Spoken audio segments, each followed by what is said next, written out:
One of the first videos I ever put on YouTube was me winterizing a jet ski, and I recorded it just to document the process so that I could refer back to it.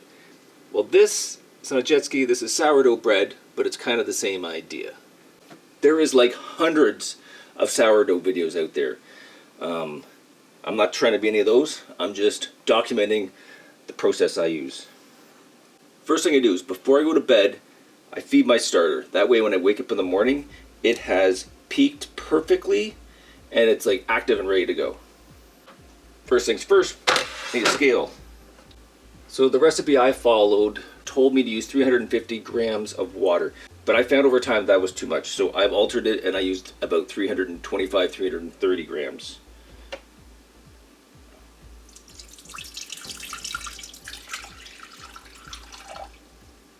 There's 320, 326. My starter here, I will zero it again, and I'm going to add 100 grams of this.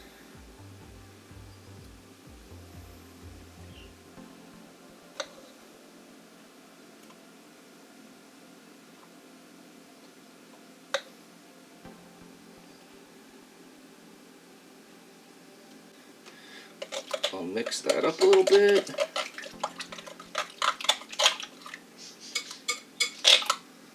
Zero that out again, and 500 grams of, this is just regular flour, white flour, nothing special. I think it's 5 roses or something.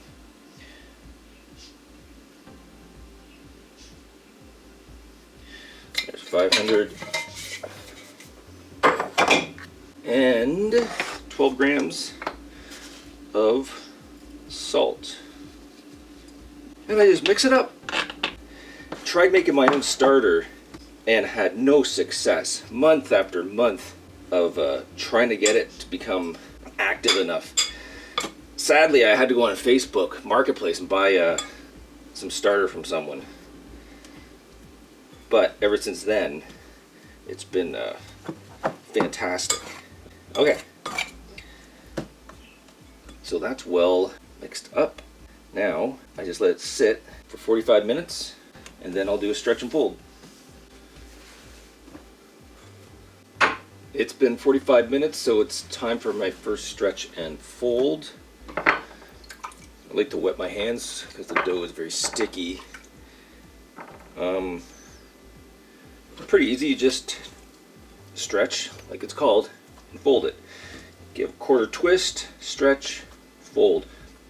I like to use 2 hands so that I can get under and kind of hold it in place. First it's really soft and easy to pull, and then after a couple stretches and folds it just starts to really fight back.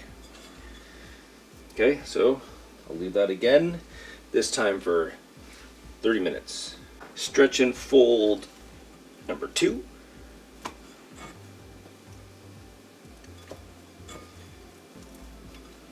Stretch and fold number 3.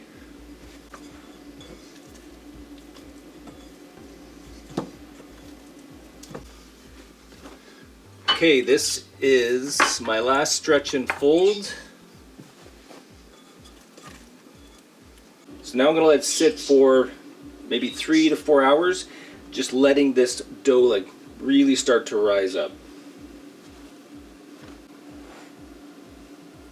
Okay, it's been several hours now, and I think my bread is bulked up enough. First I'm going to give it a dusting of flour so it doesn't stick too bad.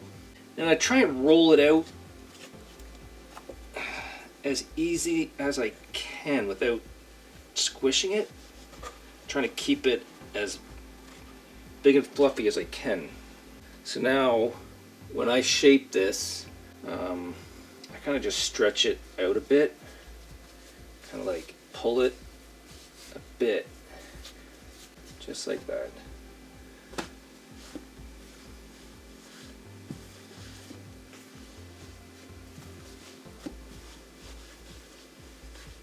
Okay, and recently I've been adding Gouda cheese. At this point, It's just absolutely delicious. But this time I picked up some cheddar with habanero in it. I've already shredded that. So now I just pile it in. I find the more you add, the better. If you go too light on this, you won't taste the cheese really. So pile that on and then give it a fold. We'll add a bit more here.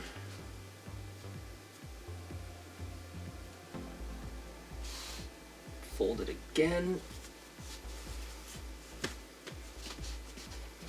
And again, I'm going to add some more. Okay, and then I'm just going to roll it up like that.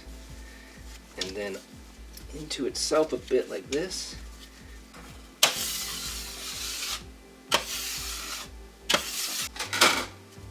It's going to work it into a nice ball.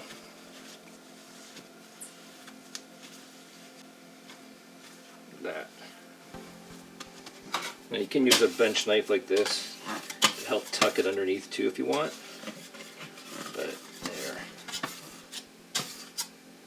I'm going to let it sit here for about half an hour just to build a little bit of skin on here so it doesn't stick to my basket. And while I have the basket here, I might as well add some more rice flour to it. Sprinkle some of that on there. So that'll be ready to go. It's been about a half hour. I got a bit of a skin built up on here. It's not sticky anymore. There. Put it in my hand. Grab the old basket here. And drop it in there. Then I'll just grab here and just pull it together. This guy is sometimes they're a little more flexible. This guy is not cooperating today. He's pretty full of cheese is probably the problem. Anyway, I think this should be fine, even if that wasn't the best stitching job. I'll just cover him. And I'll put this in the fridge for about 2 days to let that flavor really develop. 2 days later, and we are ready to cook this bread. You're going to need a Dutch oven. Not that kind of Dutch oven. It's this cast iron type of Dutch oven here. Don't judge my Dutch oven. It's disgusting. I know. Ever since I started adding cheese into the bread, it just it won't come clean anymore. Anyway, I'm going to pop that in here and heat this up for an hour at 550. While that Dutch oven's heating up, because we want that thing to be screaming hot, I can prep the bread. I used to use parchment paper for this, but for Christmas my lovely wife gave me this pretty cool reusable piece of silicone instead. So I'm just gonna brush off the excess of flour. Okay, now this is where you can get creative, you can get really fancy, but I am just going to do a very simple score right down the middle here, just with a razor blade. I'm going to go pretty deep because I'm going to jam more cheese in here. This is why my Dutch oven is so filthy. That'll probably do it. I'm going to clear this oven. I'm going to set it to 500.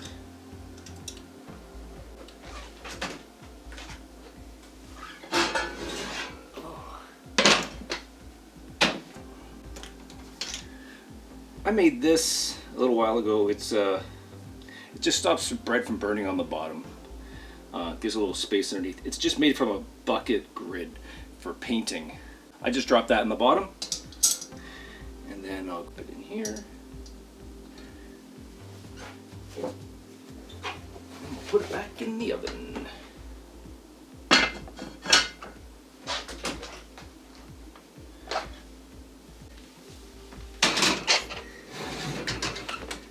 And we'll start a timer for half an hour.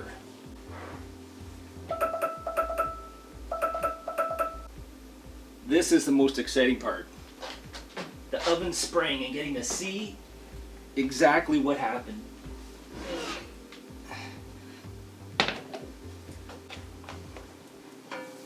Oh, that's a big juicy beast. Okay, I think I'm gonna put that back in the oven for just a couple minutes more. Normally, if you don't have cheese on here and you want a darker, thicker crust, you can put that back in the oven for another 5 to 10 minutes. I'm gonna put it in for maybe 5 minutes.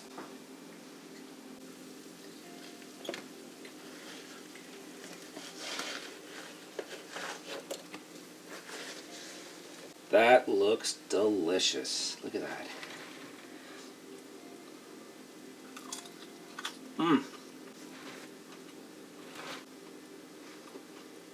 Okay, I'm gonna let that sit, cool off for an hour, and then we're gonna cut it open and take a look inside. It's been long enough. I am dying to see what this looks like inside.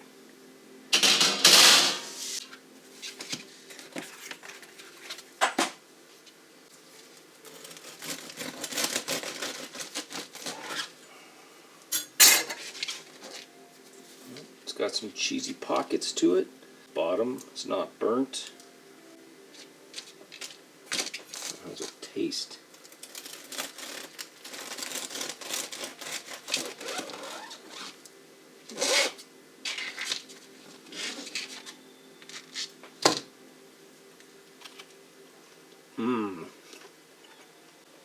Wow, I can really taste that cheese. I never thought this was very much work, but when I actually sit there and try to explain what I'm doing, it is a lot more work than I thought it was. Unbelievably good though.